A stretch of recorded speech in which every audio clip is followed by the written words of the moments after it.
I'm pretty good at Bomberman apparently. All of the footage in this video was taken from a single game. A game that lasted a full hour before I stopped. I quit when I realized I wasn't getting anything new with my footage, and I'd be playing for another hour at least before it was over. Gotta make a video a day so I can't play Bomberman the whole time.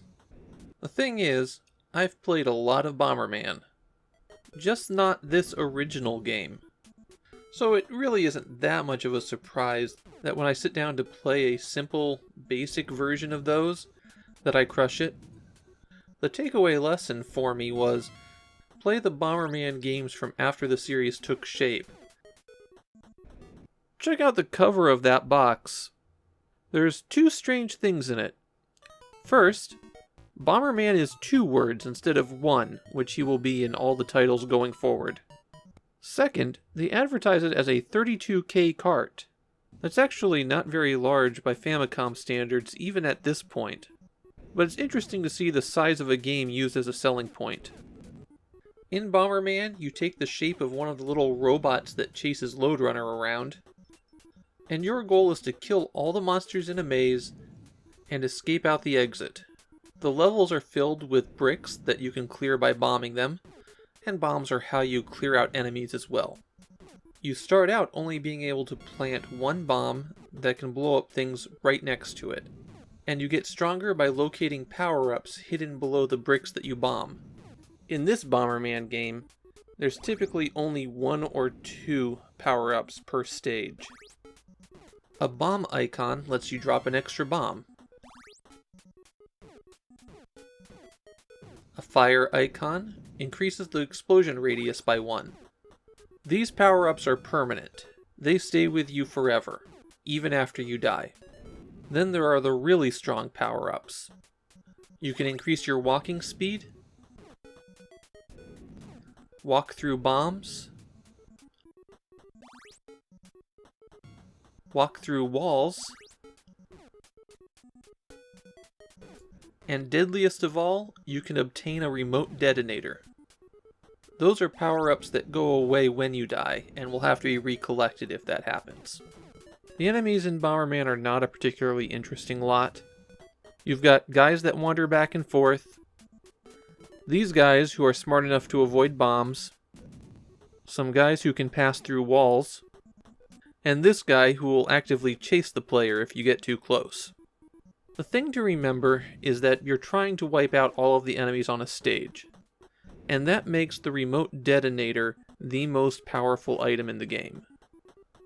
Without the remote detonator, you press A and wait for the bomb to go off.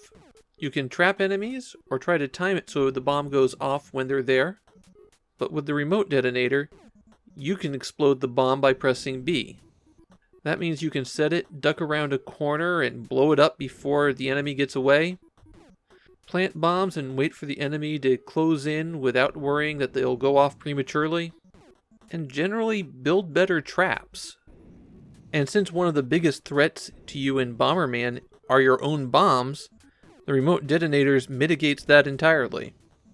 You can steamroll through the entire game with those. If you do somehow manage to game over in Bomberman, you get a password that will let you continue where you left off.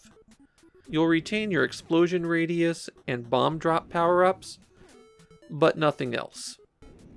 There are a couple quirks in the Famicom version.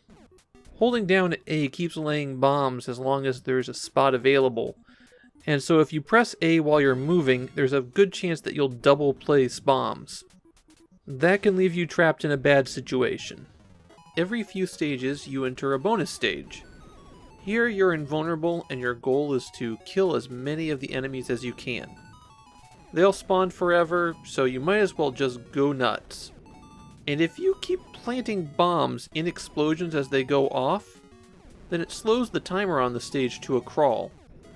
An easy way to do this is to just hold down the A button as you walk around. You can rack up a ton of points this way. Another quirk in the game is that there are some hidden point items. The rule for getting those are so esoteric that it makes Tower of Druaga look normal. I didn't get any of them while I was playing because Who needs it? If you blow up one of the power-ups, you release a whole bunch of monsters. And more importantly, the same thing occurs if you blow up the exit door. You get extra points for blowing up monsters in the same explosion, so you can abuse the fact that those monsters will appear in a big cluster to really run up your score. Much easier than doing something like blowing up all the walls and the door without killing any enemies. Bomberman doesn't really become the game that everyone knows and loves until Bomber Boy, the sequel on the Game Boy in 1990. This winds up feeling a lot like a prototype for Bomberman, the version where they're trying things out before they get it right. Of course, this isn't the end of Bomberman on the Famicom. We're going to get 2 sequels before Hudson is done with the system, and Bomberman 2 is the one that actually feels like Bomberman. So feel free to skip this one and play that instead.